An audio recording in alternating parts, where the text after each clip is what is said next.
Hi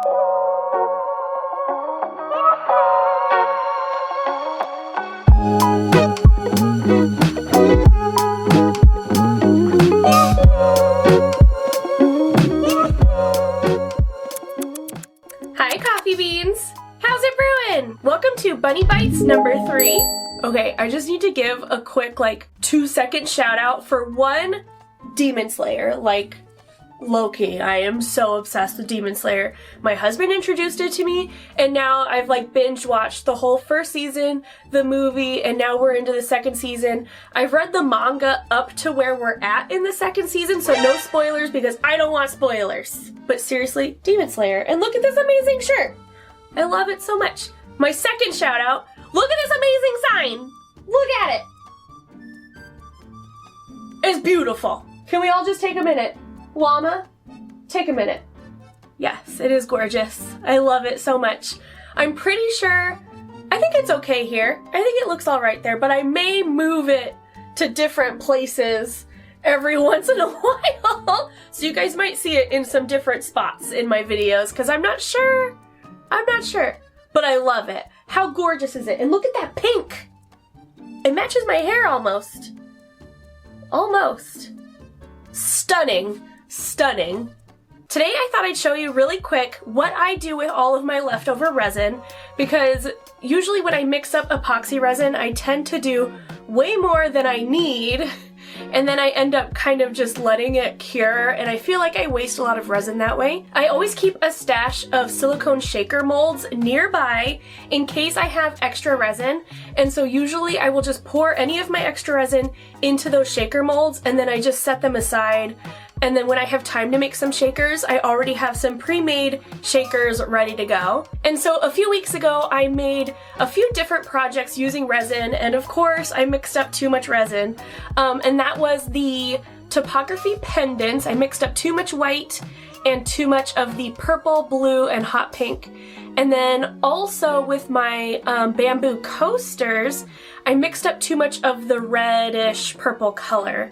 So I poured those into some of my silicone shaker molds. I poured the white into my moon and my heart shape. I poured the leftover purple, blue, and pink into a cat head, a hedgehog, and also my star perfume. And with those, I kind of poured them in together to create kind of a marbled, half and half colored look. Then the leftover purplish reddish color I poured into a bear head and a star. If you're like me and you constantly have leftover resin and you never know what to do with the resin, so then you're crazily digging through all of your silicone molds to see what can I put this extra resin in before it cures, and you're kind of panicking, a little bit low-key panicking, then you would fit right in with the coffee bean family. You should subscribe so you can become a coffee bean too. And make sure you click that notification bell so you don't lose me to the big wide world of YouTube. I upload videos every Monday at 9 a.m. Pacific Standard Time. I was looking through my sticker collection and my shaker film collection, and I found this bag that is holographic, and my daughter and I agreed that this holographic would look so cool as a background in some of these shakers. So I cut out a moon shape and also the hedgehog shape, and I fit those in with some super glue, and then once the super glue was dried, I put a layer of UV resin over top to make sure that there weren't any gaps between the resin and the holographic film. I found this really pretty stationery paper that went along with some decals, and I laminated these and then cut them to shape the star perfume bottle and the regular star. I added the laminated stationery with some super glue, just like with the holographic paper. I let it dry, and then I gave it a coat of UV resin. I also have this gold foil kind of transfer sticker paper, so I found the heart-shaped one and I cut it quite a bit smaller. So I had to cut out a lot of those leaves and flowers, that really floral kind of design. But I pushed it into my heart-shaped shaker and it fit perfectly. So I scratched that on and then removed the backing, and you can see that some of the gold transferred where I didn't want it. So I just used my nail and a pointy tool, and I was able to scrape off all of that extra gold no problem. Then I sealed that with some more of the UV resin.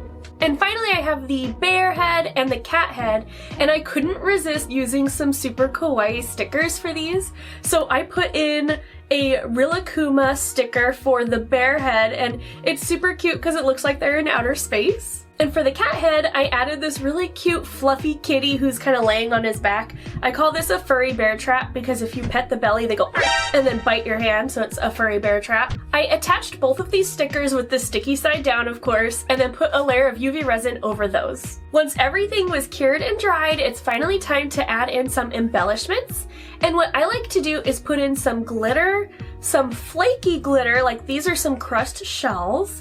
I also like to do some metal kind of nail decorations, embellishments. I'm not sure what to call those, but they're like these little metal pieces that I've seen nail artists put on nails, but I use them for shakers.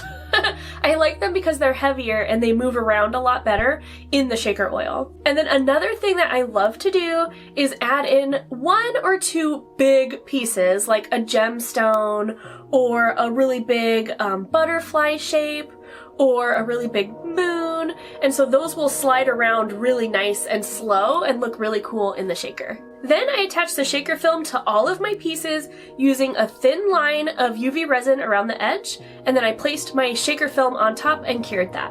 So for some of these, I was a little worried that there were gaps between the shaker film and the shaker itself, so I actually domed some of them before adding the oil.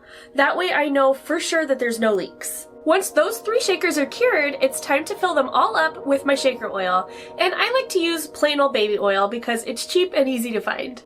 After I fill up each one, I put a little dot of UV resin to cover up the hole and cure it under my UV lamp. Now there's still 4 that haven't been domed yet, so I went ahead and domed them really carefully with my UV resin and cured them under my lamp. Before doming the perfume bottle, I did add a little bit of gold paint and then wiped off the excess to make sure I got those little details filled in. Whenever I dome things in UV resin, I only cure for about 30 seconds and then I pause. 30 seconds and then I pause, because otherwise, to me, I've noticed it shrinks too much and there's a weird gap between the edge of the shaker and the domed resin. But doing it in slow intervals like this really helps to make it so they don't shrink as much and it's not as noticeable. My other tip is that I like to put them in the window to fully cure. I put them in the window for a few days. That way the sun and the UV light can just cure them naturally instead of a forced UV light.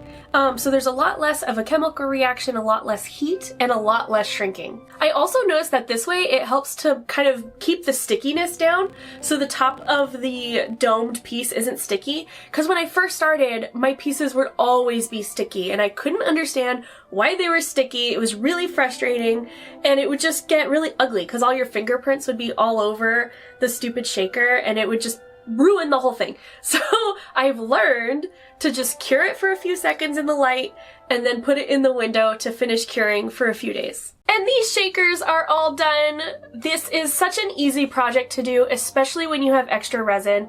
Instead of just wasting it and letting it cure, just keep some shaker molds nearby and just fill them as you work. And for all of us that subscribe to Sophie and Toffee or Craft Kitsune, I know you have a ton of glitter and embellishments left over, and this is a really great way to use up those extra embellishments. Let me know in the comments below which of these is your favorite. I think the two-tone cat head is my favorite because I love that little furry bear trap cat and I love the pink and the blue. It looks so cool. I do really like the holographic film though in the moon. It looks really neat. Plus I used some holographic stars in the star shaker and those catch the light just right and look absolutely gorgeous. So seriously, like all of them are my favorite. I can't make up my mind. They're all my favorite. Before you go, make sure you subscribe if you haven't already. And if you like this video, then go ahead and give it a big thumbs up. Thanks so much for watching, everyone. Love you a latte.